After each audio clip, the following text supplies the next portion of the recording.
ونصلي ونسلم على رسوله الكريم أما بعد أعوذ بالله من الشيطان الرجيم بسم الله الرحمن الرحيم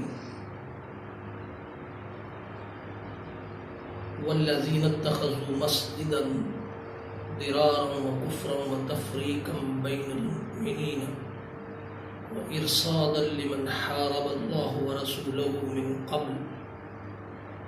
وَلَيَحْلِفُنَّ إِنْ أَرَدْنَا إِلَّا الْحُسْنَى وَاللَّهُ يَشْهَدُ إِنَّهُمْ لَكَاذِبُونَ لَا تَقُمْ فِيهِ أَبَدًا لَمَسْجِدٌ أُسِّسَ عَلَى التَّقْوَى صدق اللہ مولانا العظیم۔ مولا یا صلی وسلم دائما ابدا علی حبیبک خیر الخلق کلہم والحبیب الذی ترجى شفاعته لكل حول من الاحوال مختلف۔ قبل صد احترام معزز و محترم ناظرین کرام، رمضان المبارک کی 11ویں نماز تراویح کے بعد 11ویں پارے کی سلیکٹڈ موضوع کے ساتھ آپ کی خدمت میں ایک بار پھر حاضر ہوں۔ معزز ناظرین کرام، آج کا جو موضوع ہے اس کا تعلق بھی آج کل جو معاشرے کے اندر مذہبی بنیادوں پر افراط و تفریط ہے، مسلکی بنیادوں پر، اس کے ساتھ ہے۔ یہاں آج مسجد ضرار کی حقیقت کو بیان کیا گیا۔ حضور علیہ السلام جب مدینہ تشریف لائے اس وقت آپ نے مسجد قباء کی تعمیر فرمائی۔ کچھ عرصے کے بعد اس کے ساتھ ایک اور مسجد تعمیر کی گئی جو آقا علیہ السلام نے تعمیر نہیں فرمائی تھی، کچھ اور لوگوں نے تعمیر فرمائی۔ اس کو قرآن پاک نے مسجد ضرار کے نام سے یاد کیا۔ اس کی حقیقت کیا ہے قرآن پاک نے ان آیات مبارکہ کے اندر اس کو بیان فرمایا۔ بنی خزرج ایک قبیلہ تھا، اس کا ایک شخص تھا بنو عامر، ابو عامر۔ حضور علیہ السلام جب مدینہ تشریف لائے آپ کی ہجرت سے پہلے، اس نے مذہب عیسائیت کو قبول کر لیا تھا، اور عیسائی مذہب کے اندر وہ راہب کے درجے پر پہنچ گیا تھا، دنیا کو ترک کر کے اور عبادات کے ذریعے سے وہ اس مذہب کے اندر راہب بن چکا تھا۔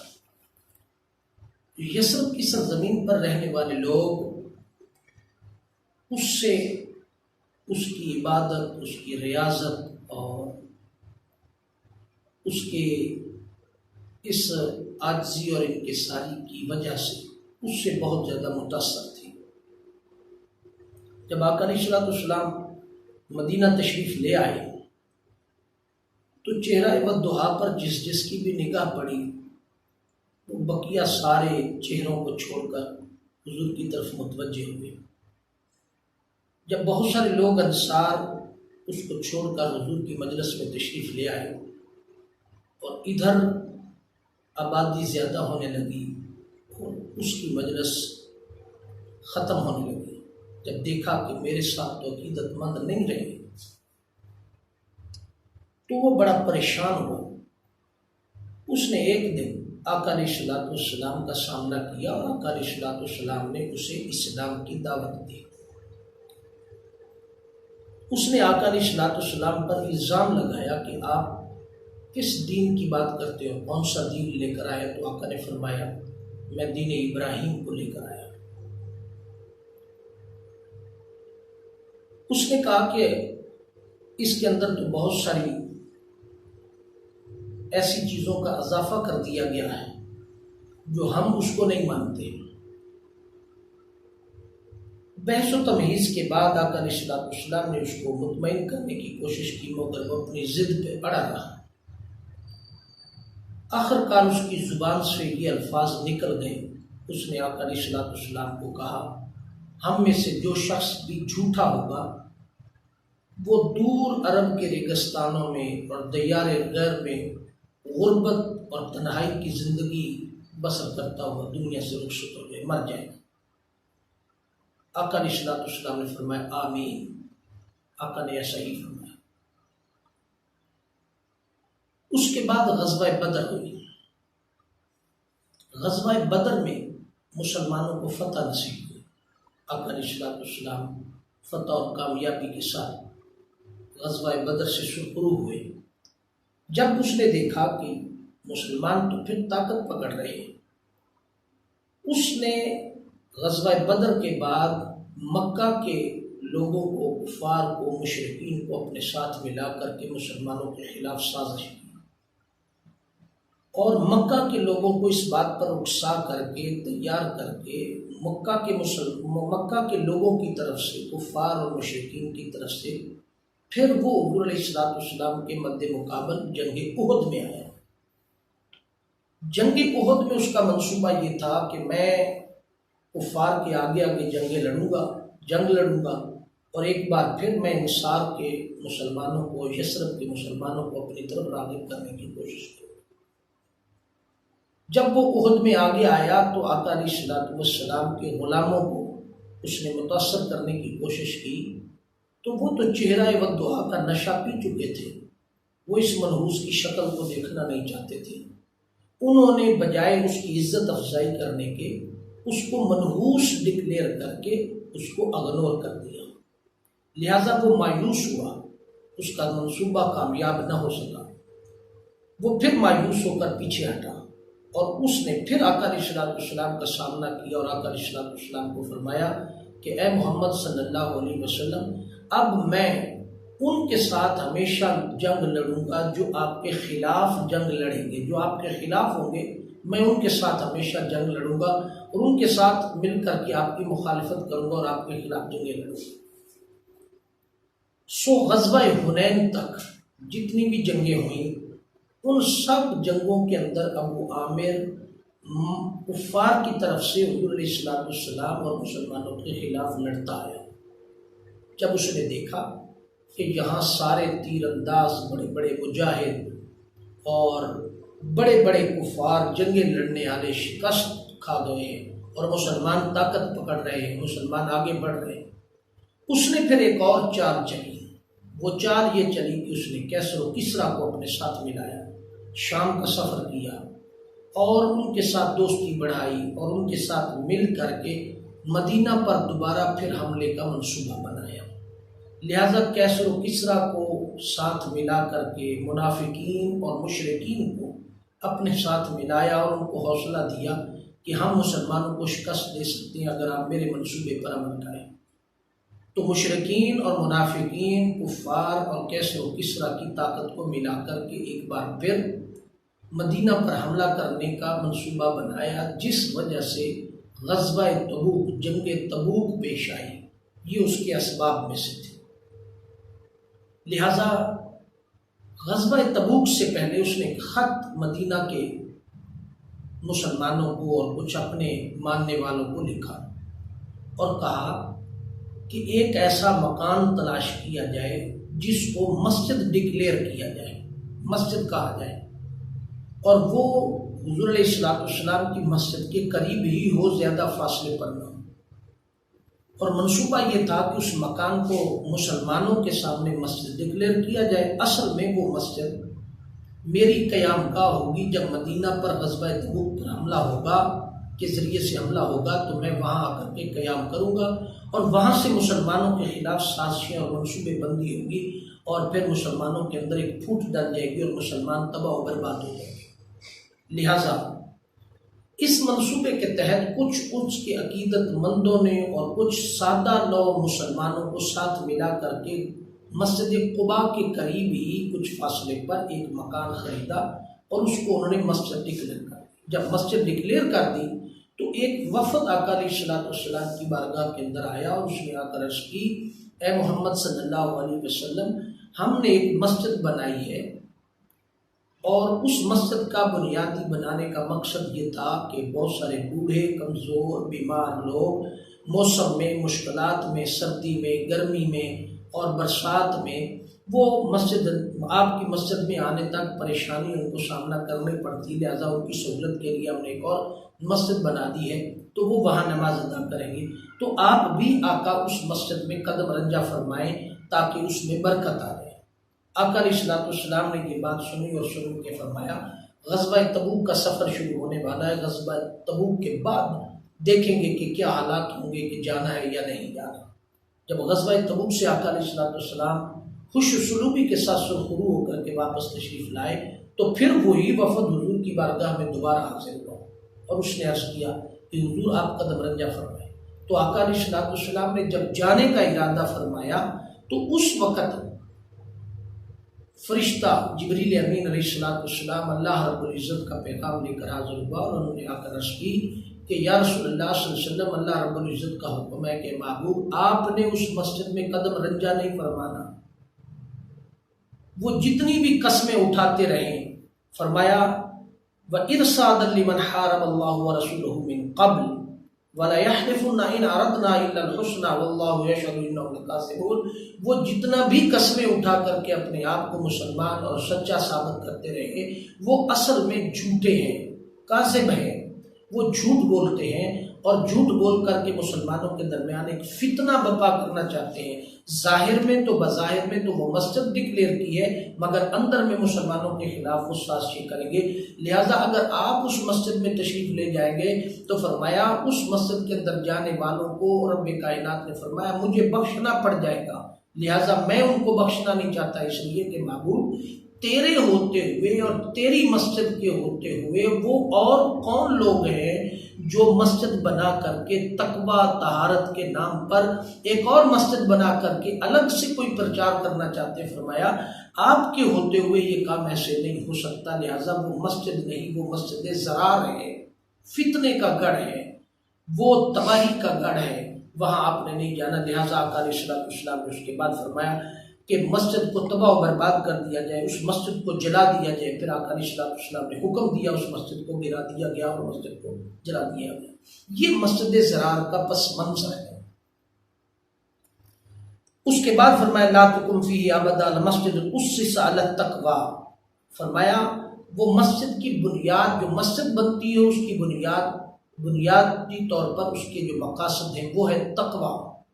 اللہ کے دین کا فروغ ہے۔ فرمایا من اول یوم احق ان تقوم فیہ رجال یحبون ان یتطہروا واللہ یحب المتطہرین، فرمایا اس کی بنیاد تو تقوی ہے۔ یہ مسجد ضرار میں سمجھتا ہوں میرے نالج کے مطابق، میری ریسرچ کے مطابق، جو حضور کے زمانے کے اندر جن لوگوں نے الگ مسجد بنا کر کے تقوی کی بنیاد رکھ کر کے اور مسجد کو عبادات کا مرکز ڈکلیئر کر کے حضور کے ہوتے ہوئے الگ سے ایک مسجد بنا کر کے دین کی خدمت کا فریضہ سر انجام دینا شروع کیا اور اپنے آپ کو بہت زیادہ متقی، پارسا، نیک اور صالح ثابت کرنے کی کوشش کی، تو فرمایا ان کی اس حقیقت کو بیان کرتے ہوئے قرآن پاک نے فرمایا حضور کے ہوتے ہوئے کسی اور مسجد کی ضرورت نہیں تھی۔ الگ سے حضور سے بڑا کوئی صاحب تقوی نہیں تھا اس زمانے کے اندر، حضور سے بڑا اس وقت کوئی اور صاحب ایمان نہیں تھا۔ تو لہٰذا کیا ہوا، نتیجہ یہ نکلا کہ اس مسجد کو جو فتنوں کا گڑھ تھا، جہاں سے سازشیں ہوتی تھی اسلام کے خلاف، مسلمانوں کے خلاف، مسلمانوں کے اندر فتنہ پیدا کرنے کا منصوبہ بنایا جاتا تھا اور بنایا جانا تھا، فرمایا اس مسجد کو گرا دیا گیا۔ اگر ہم اسی پس منظر کو آج ہم اگر لے لیں تو یہاں یہ بیان فرمایا گیا وہ مسجد نہیں جو نام تو مسجد ہو مگر اس کے اندر کام اللہ کے دین کی محبت کا، مسلمانوں کو ملانے کا، تفرقوں سے بالا تر ہو کر کے مسلمانوں کو آپس میں ملانے کا کام نہ ہو، وہ مسجد نہیں، وہ مسجد ضرار ہے، فتنوں کی گڑھ ہے، فتنہ ہے، وہ اس کو گرا دیا جائے۔ تو لہٰذا اگر آج ہم اپنے حالات کو دیکھیں تو آج ہمارے معاشرے کے اندر ہم جو فرقوں میں بٹے ہوئے ہیں، یہ مسجد بریلویوں کی ہے، یہ مسجد دیوبندیوں کی ہے، یہ مسجد اہل تشیع کی ہے، یہ مسجد اہل حدیثوں کی ہے، یہ فلاں کی ہے، یہ فلاں کی ہے۔ آج ہم اپنی مسجدوں کے اندر حالات کا جائزہ لیں تو کیا ہم مسلمانوں کو اکٹھا کرنے کی کوشش کرتے ہیں یا کہ مسلمانوں کے درمیان نفرت پھیلانے کی کوشش کرتے ہیں؟ اگر ہم سارے مجھ سمیت اپنے من کے اندر جھانک کر کے دیکھیں تو آج ہمیں اپنی مسجدوں کے حالات کا پتہ چل سکتا ہے۔ آج تو مسجدوں کا حالت یہ ہے کہ یہ دیوبندیوں کی مسجد ہے، یہاں بریلوی نہ آئیں،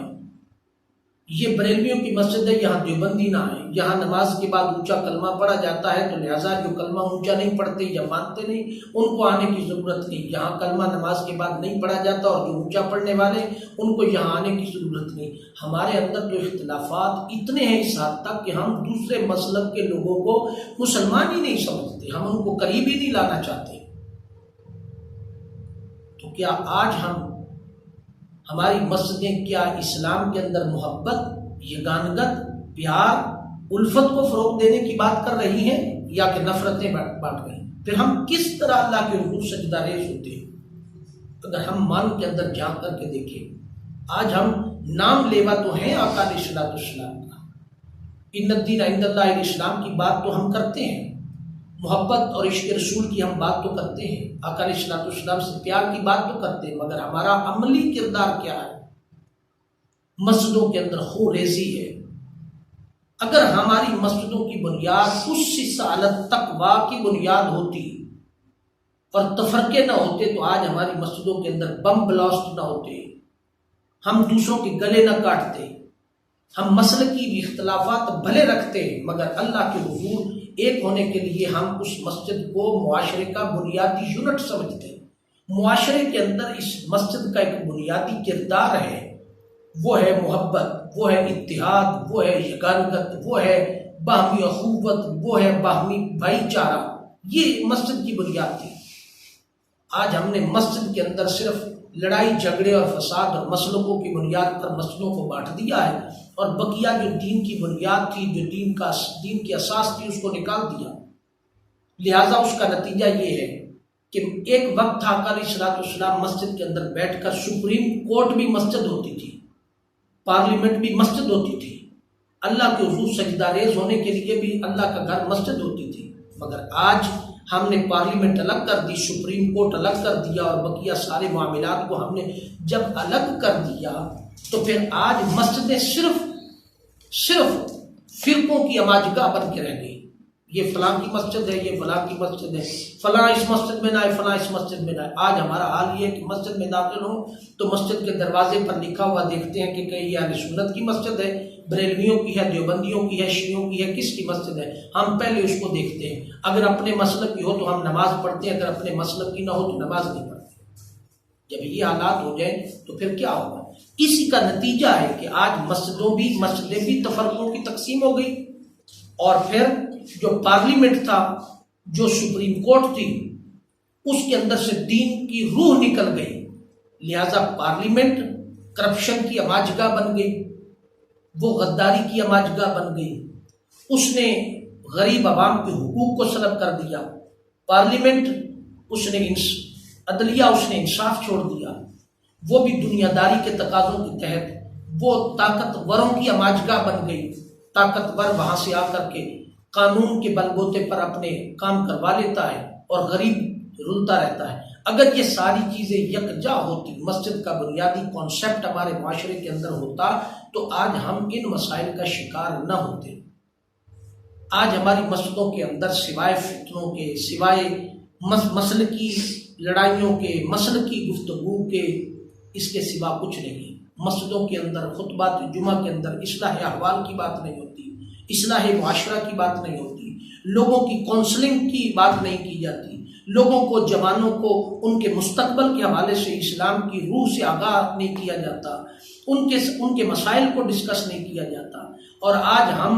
ہماری مسجدوں کے اندر جوان نہیں آتے، بوڑھے آتے ہیں، جن کو گھر کوئی کھانا نہیں دیتا، جن کو گھر بہو بیٹی منہ نہیں لگاتی، وہ تسبیح اٹھائے مسجد میں بیٹھے اللہ اللہ کر رہے ہیں، وہ مسجد میں پھر اپنی جارحداری قائم کرنے کی کوشش کرتے ہیں۔ ان کے روب دبدبوں سے، ان کے دبکوں سے جوان بچے مسجدوں کی طرف نہیں آتے، مسجدیں آباد نہیں ہوتی، جوانوں نے مسجدوں میں اللہ کے حضور جھکنا چھوڑ دیا، جانا چھوڑ دیا۔ جب ان کے ہاں ان پر طرح طرح کے اعتراضات ہوں گے، مسجدوں میں بیٹھے ہوئے وہ بزرگ، وہ بڑی عمر کے لوگ جنہیں گھر کوئی تسلیم نہیں کرتا، وہ مسجد میں بیٹھ کر کے جب کوئی جوان آتا ہے تو اس پر دبکا ہے کہ تیرا سر ننگا ہے، اس پر دبکا ہے تو نے جین کی پینٹ پہنی ہے، اس پر دبکا ہے کہ تو نے ہاف بازو شرٹ کیوں پہنے ہوئے، تو مسجد میں کیوں آیا، تیرا سر ننگا ہے، تجھے نماز پڑھنے نہیں آئی، بیل بج گئی فون کی تو اس کی سختی، آواز اونچی نکل گئی تو سختی، کسی بچے نے پیچھے سے آواز دے دی مسجد میں بھاگا تو سختی۔ نہ مسجد میں بچے آئیں، نہ مسجد میں جوان آئیں، تو پھر مسجدوں میں کون آئے گا؟ مسجدیں پھر فتنوں کی آبادگاہ بن گئی، مسجدوں پر مسلکوں کا قبضہ ہو گیا، وہ اللہ کا گھر تو رہے نہیں، وہ مسلکوں کا گھر بن گئے، وہ ہماری منی انڈسٹریز بن گئی۔ لہذا مسجد، یہ جو مسجد ضرار کا پس منظر ہے، جو اسلام کو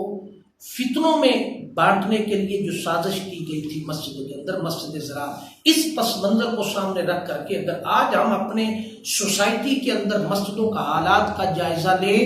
تو آپ کو سمجھ آ جائے گی کہ 50 سے 60% آج ہم بھی ایسا ہی کردار ادا کر رہے ہیں۔ ہم بھی نام لیوا مسلمان ہیں، ہم بھی محبت اور یگانگت کی بات تو کرتے ہیں، مگر عملی طور پر ہم آپس میں یگانگت اور اتحاد پیدا کرنے کے لیے تیار نہیں ہیں۔ ایسا بھی میں نے دیکھا، ایسا بھی ہوتا ہے، ایک محلے کے اندر میں اگر رہتے ہیں ہم، اور محلے کے ساتھ والی مسجد اگر دیوبندیوں کی ہے، میرا تعلق مسلک بریلویت کے ساتھ ہے، تو میں جو اپنے گھر کے ساتھ مسجد ہے میں اس کے اندر نماز پڑھنے کے لیے نہیں جاؤں گا، میں کئی دور فاصلہ طے کر کے اپنے بریلوی مسلک میں نماز پڑھنے جاؤں گا، اور وہاں بریلوی مسلک کے پاس اگر کوئی بندہ دیوبندی رہتا ہے تو وہ قریب والی مسجد کو چھوڑ کر کے یہاں اس محلے کے اندر اپنی دیوبندی مسلک کی مسجد کے اندر نماز پڑھنے آئے گا۔ اس حد تک جب معاشرے کے اندر تقسیم ہو جائے گی تو پھر کردار مسجد کا کیا رہ جائے گا؟ پھر مسجد درارا وکفرا وتفریقا بین المؤمنین ارشادا لمن حارب اللہ۔ مسجد درار کے کانسیپٹ کو دیکھ لیں، ابو عامر نے کیا کیا تھا، اس کا پورا پس منظر ہے۔ اس نے مسلمانوں کے خلاف تفریق ڈالنے کے لیے اور مسجد ضرار کو بنانے کے لیے ہجرت مدینہ سے سازش کو شروع کیا، بدر لڑی، احد لڑی، پھر اس کے بعد حنین تک وہ مسلمانوں کے خلاف سازشیں کرتا رہا، اور پھر کیسر و کسریٰ کو شام کو ملا کر کے غزوہ تبوک میں حضور کے خلاف سامنے کھڑا ہوا، اور غزوہ تبوک کے بعد مسجد ضرار کو بنانے کے لیے آئے۔ جب حقائق کھلے، پتہ چلا، اس غدار کا پتہ چلا، تو آقا علیہ السلام نے فرمایا اس مسجد کو جلا دے، گرا دے۔ آج ہم مسجدوں کے حالات کو کیا دیکھتے ہیں؟ سو دوستان محترم، آج کا اس 11ویں پارے کا خلاصہ اور 11ویں پارے کا پیغام یہ ہے کہ ہم اپنی مسجدوں کے اندر محبت اور یگانگت، ان کو اللہ کا گھر سمجھیں، مسجد کو معاشرے کے اندر معاشرے کی برائی کو ختم کرنے کا بنیادی یونٹ سمجھیں۔ معاشرے کے اندر بہت سارے مسائل اور ان کے حل کے لیے مسجد جہاں اللہ کے حضور سجدہ ریز ہونے کی جگہ ہے، وہاں معاشرے کی اصلاح کی بھی جگہ ہے۔ مسجد کے اندر بہت سارے لوگ، بہت سارے ذات پات سے تعلق رکھنے والے لوگ جمع ہوتے ہیں، امیر اور غریب جمع ہوتے ہیں۔ مسجد کا کانسیپٹ تھا کہ ایک ہی صف میں کھڑے ہو گئے محمود اور ایاز، نہ کوئی بندہ رہا نہ کوئی بندہ نواز، یہ مسجد کا کانسیپٹ تھا۔ ہم تو غریب تو بڑی دور کی بات ہے، ہم تو ایک ہی 5 وقت میں ایک ہی مسجد میں نماز ادا کرنے والے، کئی ماہ تک اپنے ساتھ کھڑے ہونے والے لوگ، اور ان کے حالات کو ہی نہیں جان پاتے کہ میرے ساتھ 5 وقت کی نماز پڑھنے والا، میرے ساتھ جو بندہ روزانہ کھڑا ہوتا ہے، اس کے گھر کے حالات کیا ہے۔ یہاں مجھے ایک بات یاد آتی، واصف علی واصف رحمۃ اللہ تعالیٰ کی، انہوں نے بڑی خوبصورت بات کہی۔ انہوں نے کہا مسجد میں سیمنٹ کی ایک بوری دینے سے پہلے،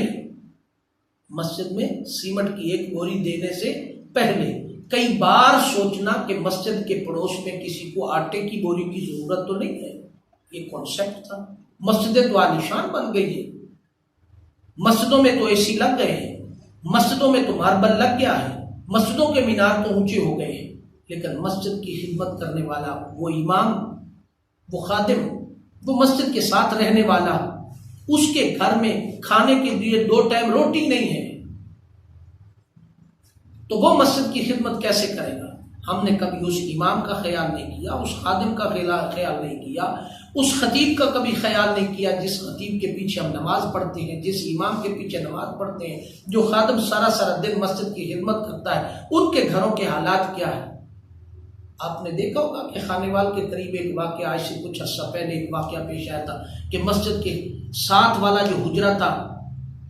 اس کی چھت اتنی کمزور تھی کہ اس قاری صاحب کی پوری فیملی اسی گھر کے اندر چھت کے گرنے سے